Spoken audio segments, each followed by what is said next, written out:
The massive viewing ports of Galactic Academy offered a breathtaking sight as 3 suns cast rainbow light across the orbital station.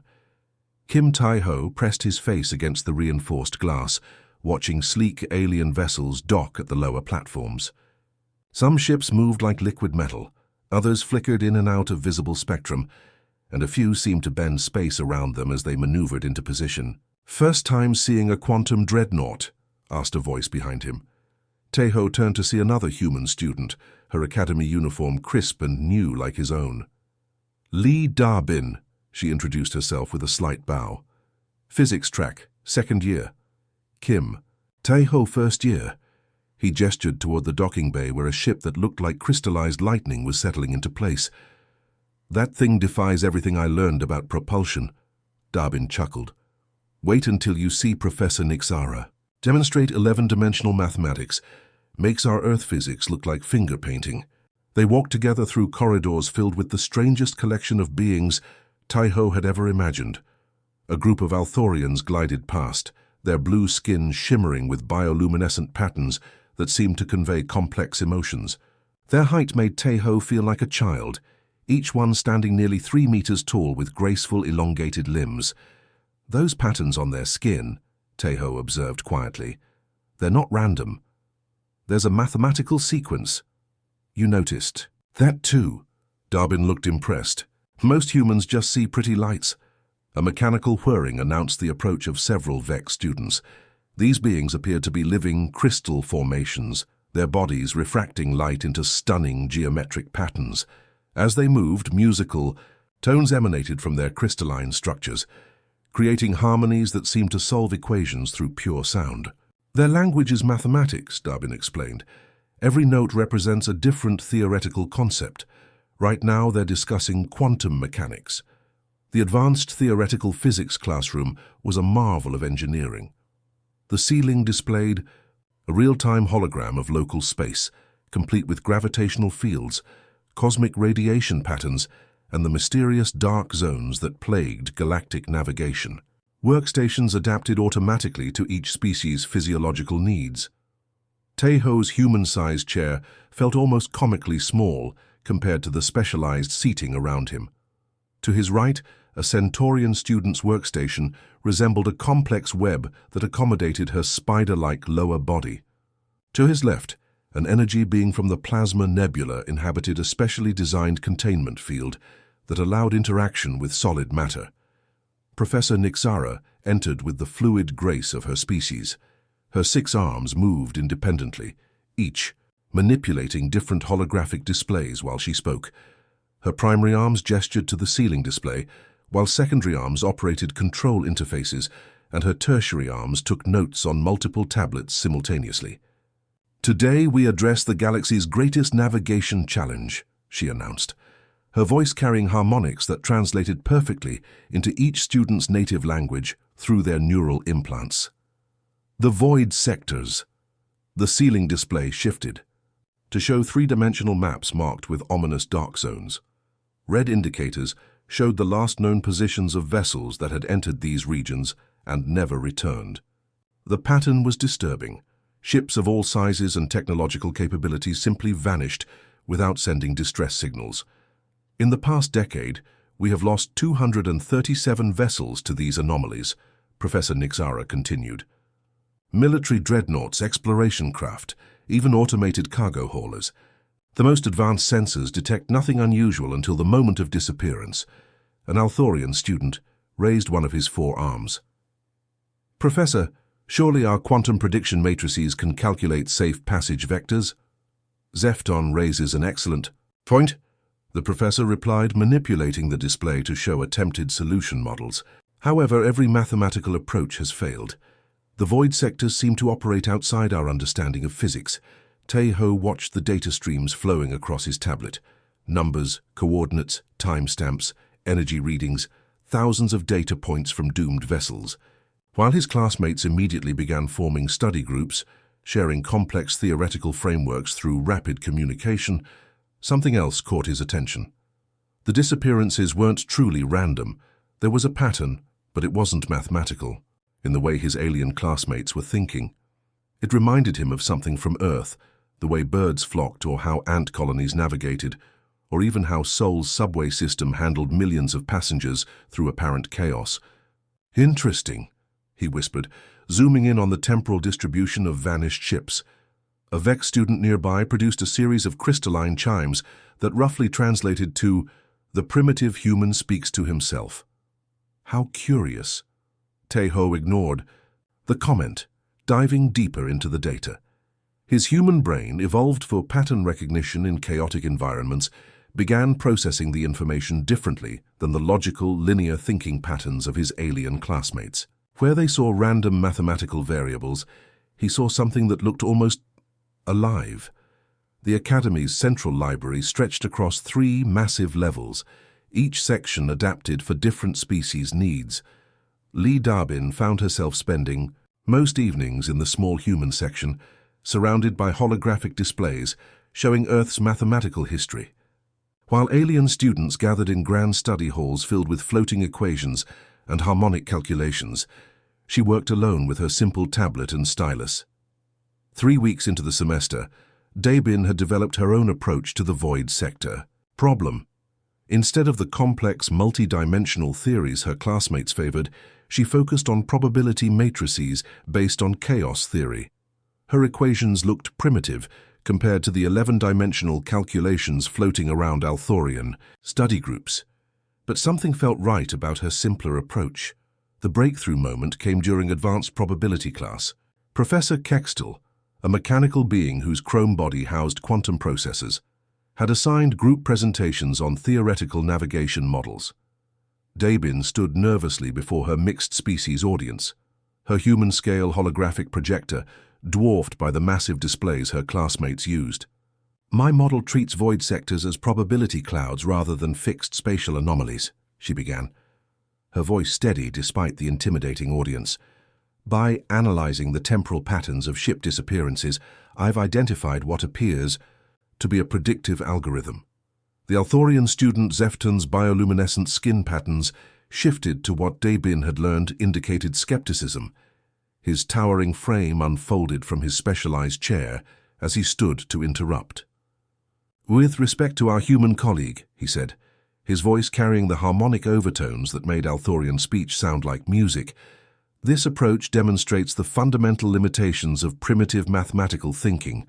Murmurs of agreement rippled through the alien students. A VEX student chimed a crystalline note that translated as agreed through the neural implants.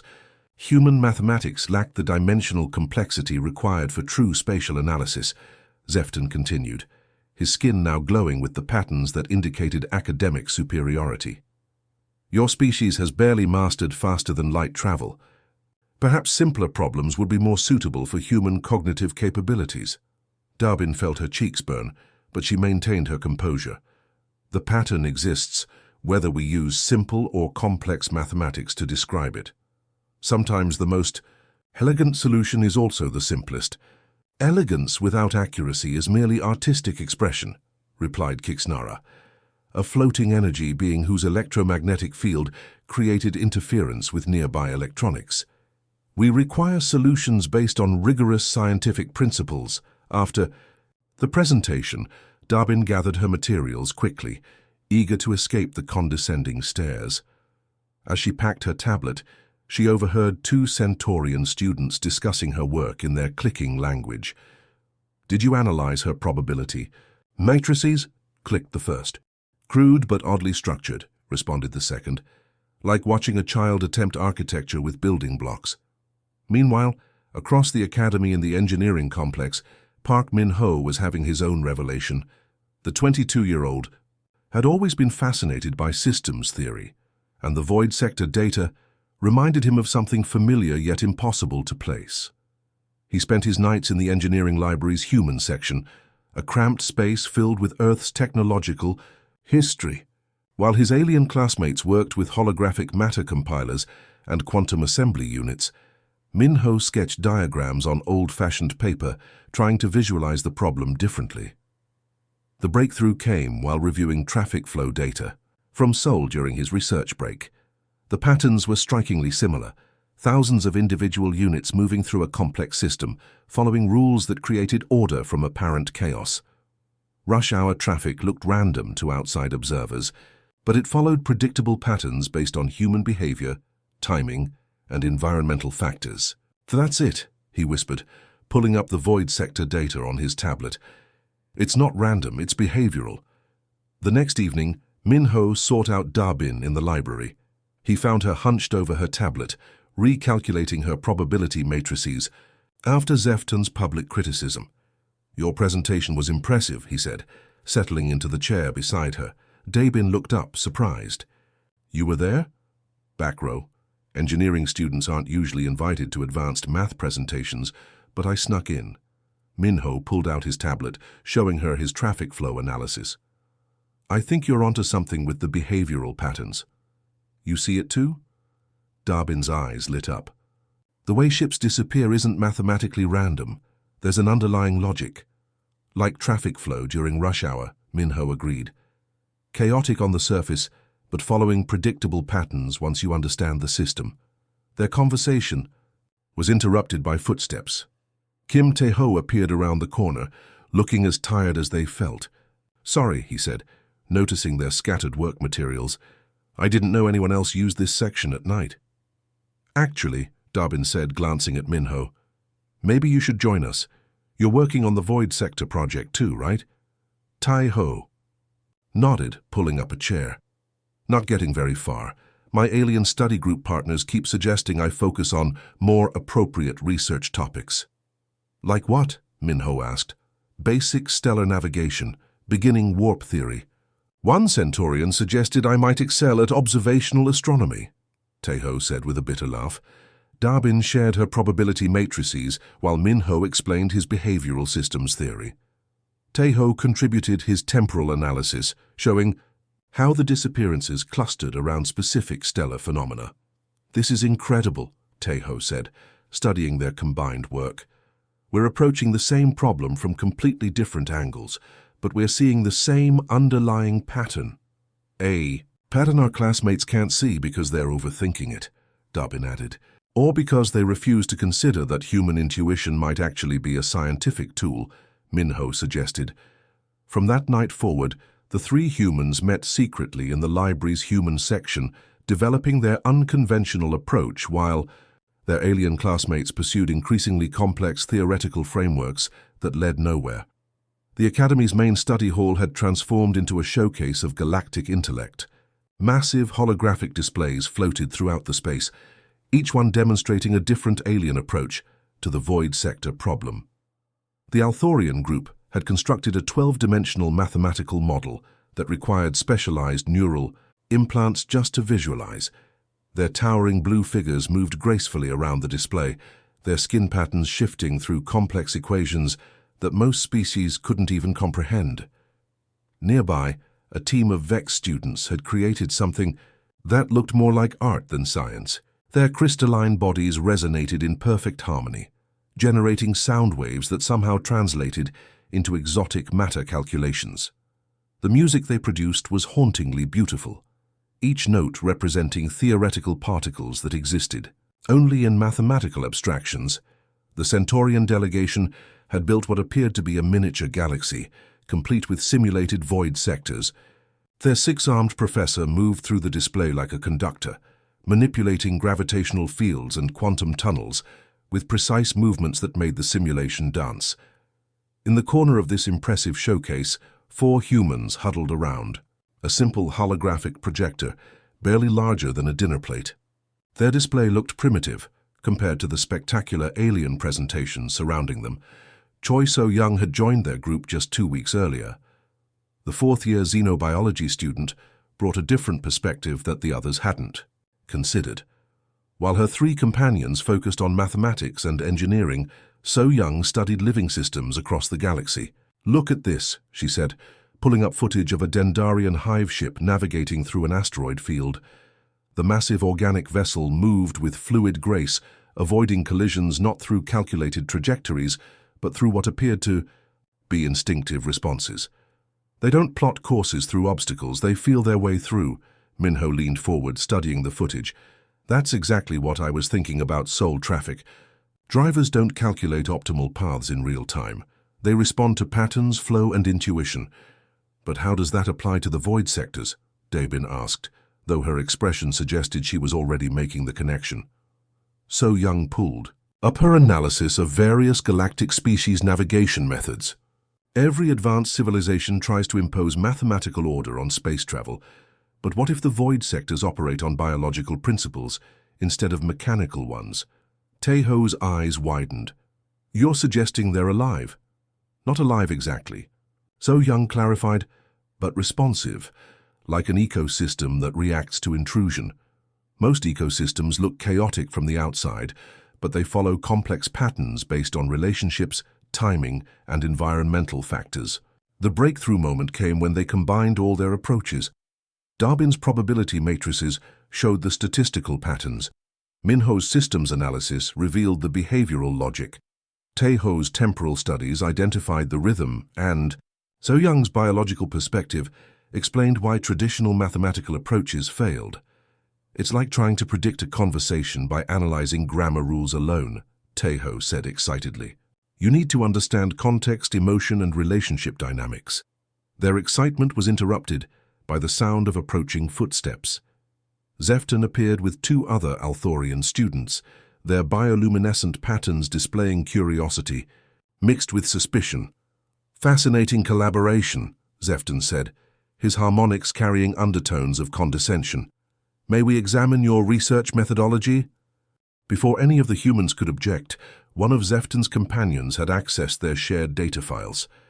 The Althorians' skin patterns shifted rapidly as they processed the information, their expressions growing increasingly skeptical. These calculations are highly irregular, announced the second Althorian, whose name translated roughly to deep thinker of mathematical truths. Your probability matrices ignore established dimensional constants. Your behavioral models lack quantum mechanical foundations. And this biological analogy, added the third, suggests you're treating cosmic phenomena as living organisms.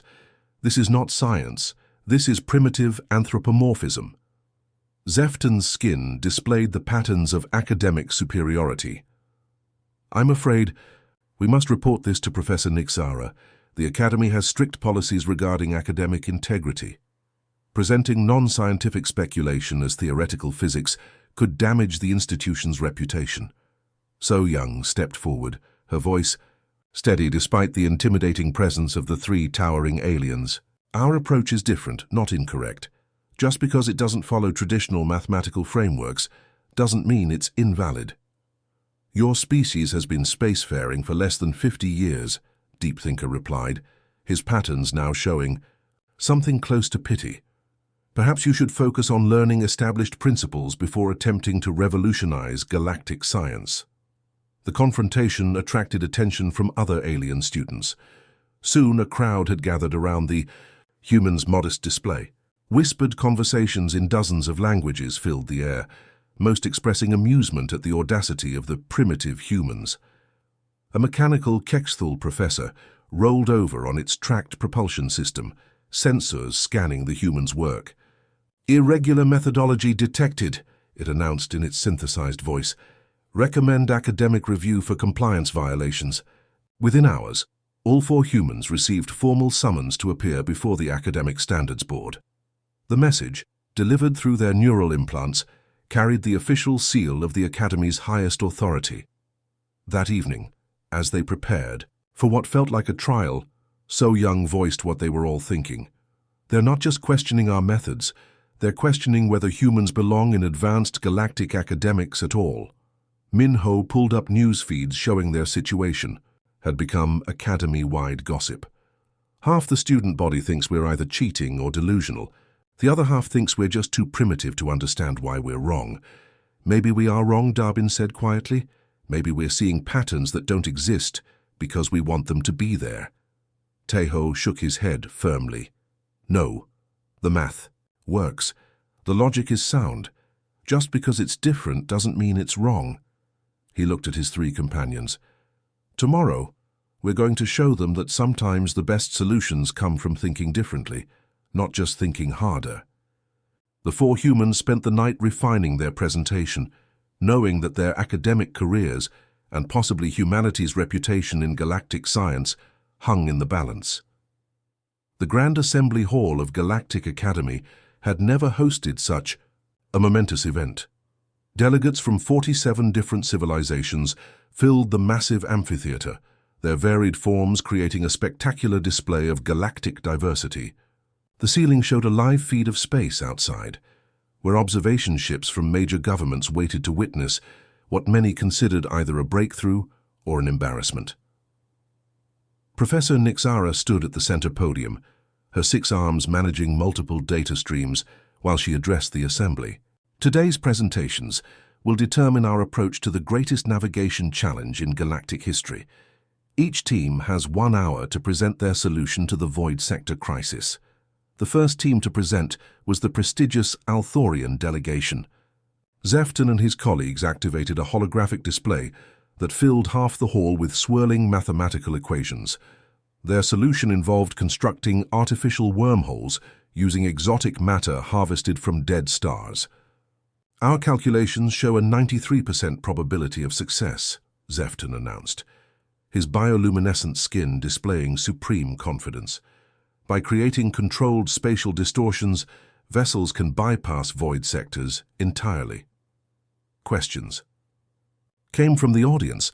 How would they obtain enough exotic matter? The Althorians had theoretical frameworks, but no practical sourcing methods. What about the energy requirements? Their calculations showed power needs equivalent to several star systems' total output. The Vex crystalline collective presented next, their harmonic solution involving quantum resonance chambers that would theoretically allow ships to exist in multiple dimensions simultaneously. Their demonstration created beautiful music, but when pressed for practical details, they admitted the technology would require materials that didn't exist in known space. Team after team presented increasingly elaborate solutions. The Centaurian. Military demonstrated weaponized gravity generators designed to force stable corridors through void sectors.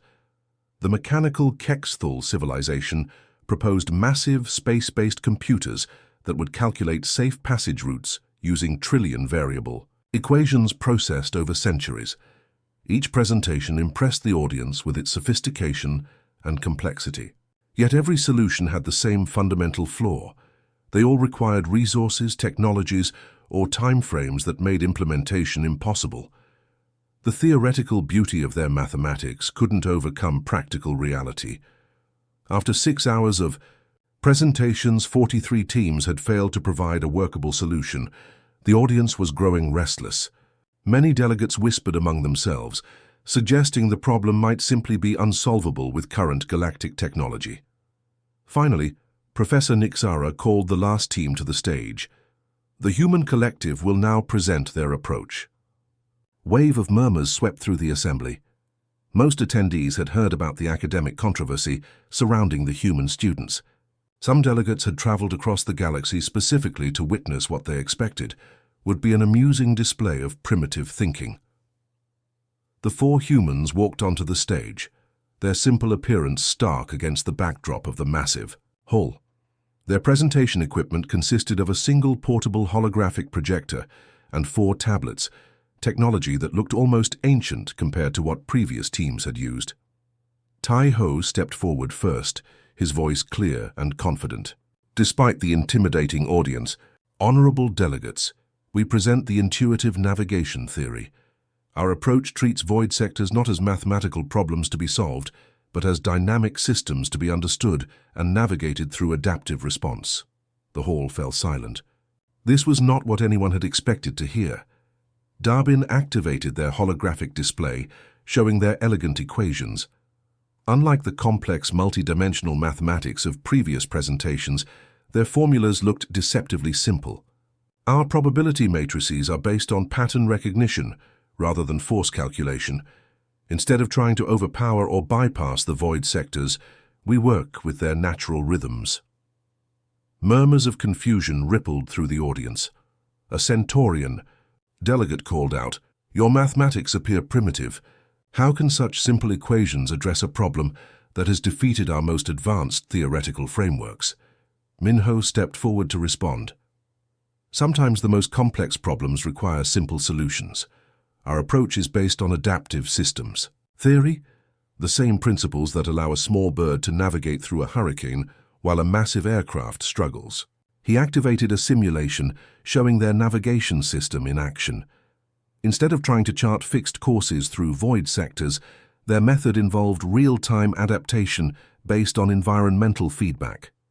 Ships would respond to subtle changes in space-time fabric, the way living creatures respond to their environment. But how do you detect these subtle changes?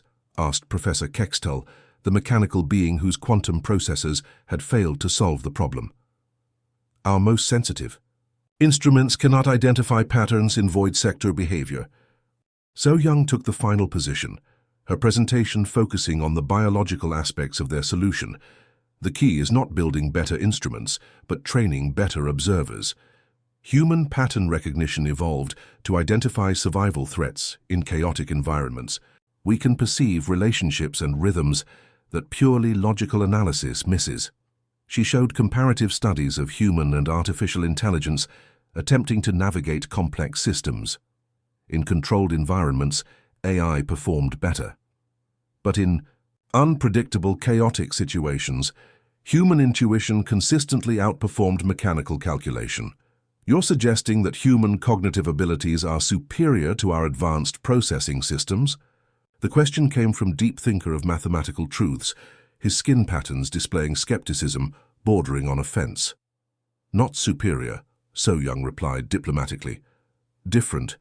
Evolution designed human brains to find patterns in chaos, to make intuitive leaps, to navigate uncertainty. These aren't primitive traits. They're sophisticated survival tools that complement logical analysis. The humans concluded their presentation by showing actual test results.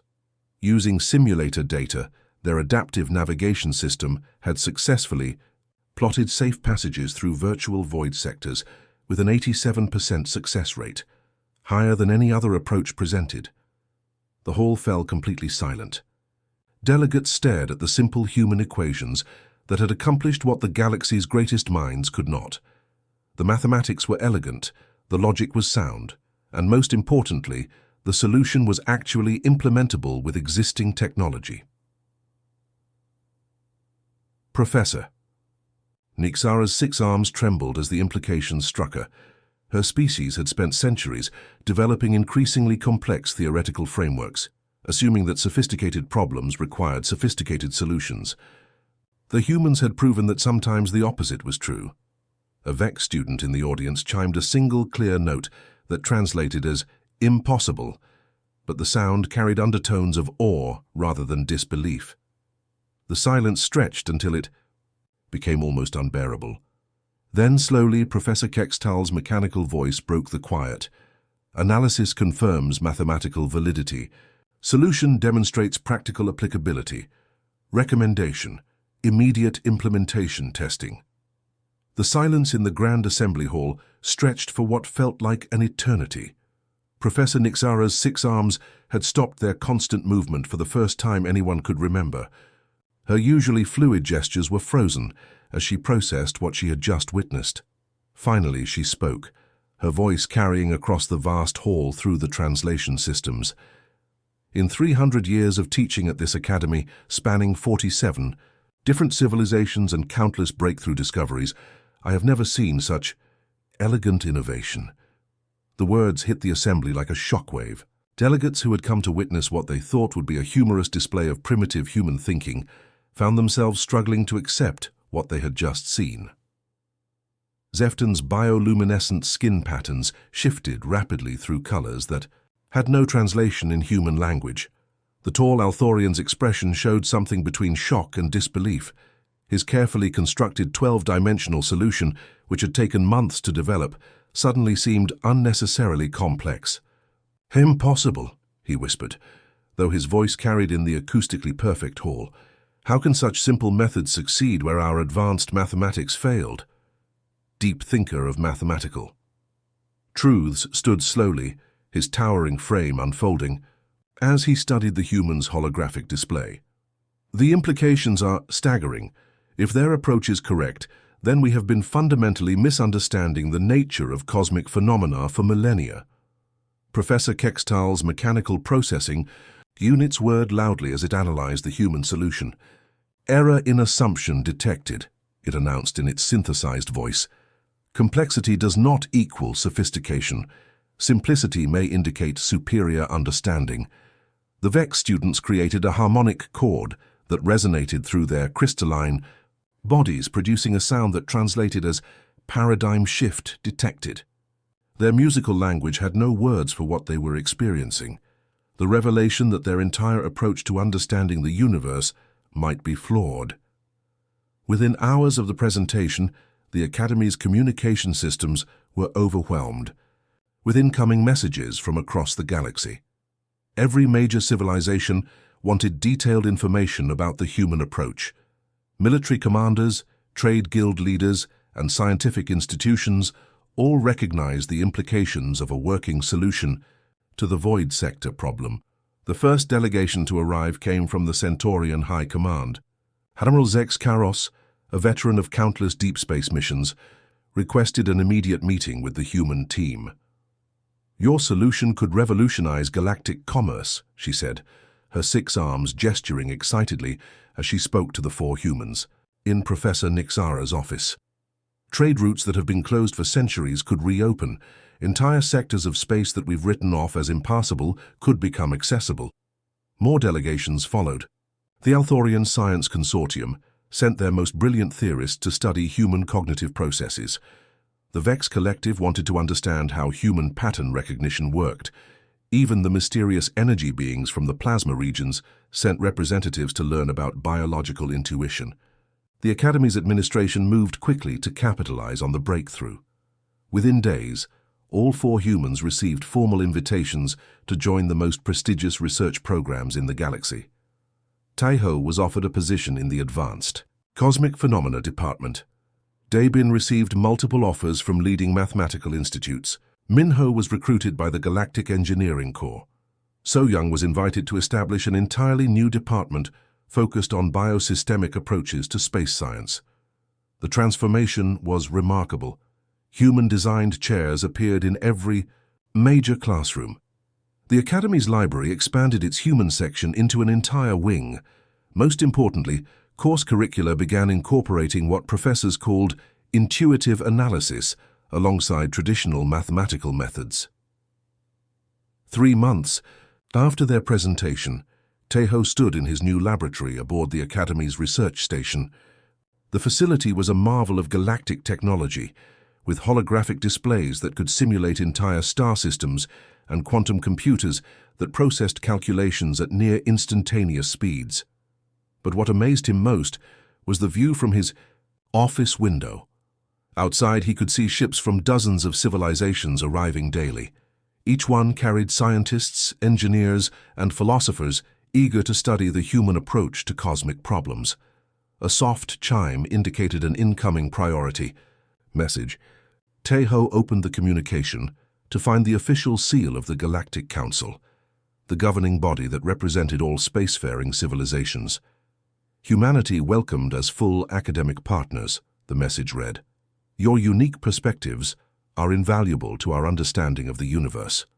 The Council formally recognizes Earth as a major contributing world and extends full research privileges to all human institutions." The door to his laboratory slid open, and Dabin entered, carrying her own communication device.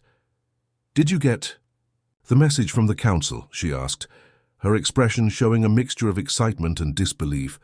"Just read it," Taiho replied, turning from the window. "Hard to believe, isn't it? 6 months ago we were the weird aliens that everyone ignored." Dabin joined him at the window, looking out at the bustling space traffic. Turns out being different wasn't a weakness after all. It was exactly what the galaxy needed. Minho and So-Young arrived together, both carrying data tablets filled with new research proposals. Their success had opened doors they never could have imagined.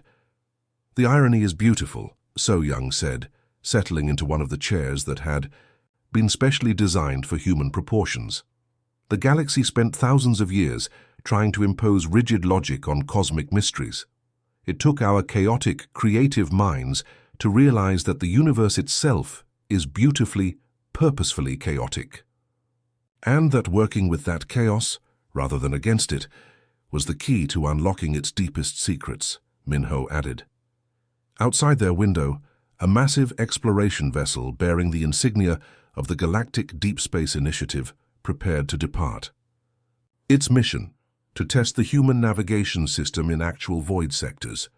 If successful, it would be the first ship in galactic history to return safely from those mysterious regions. The four humans watched as the ship engaged its drive systems and disappeared into the swirling energy of a hyperspace portal. In a few weeks, they would know if their theoretical breakthrough would become practical reality. But regardless of the outcome, they had already changed everything. The galaxy would never again dismiss the value of intuition, creativity, and unconventional thinking. Humanity had earned its place among the stars, not through superior technology or ancient wisdom, but through the simple recognition that sometimes the best solutions come from thinking differently. As Tai-Ho looked out at the vast expanse of space, filled with possibilities that had seemed impossible just months before, he smiled. The universe was vast, mysterious, and chaotic, and that was exactly what made it beautiful. The end.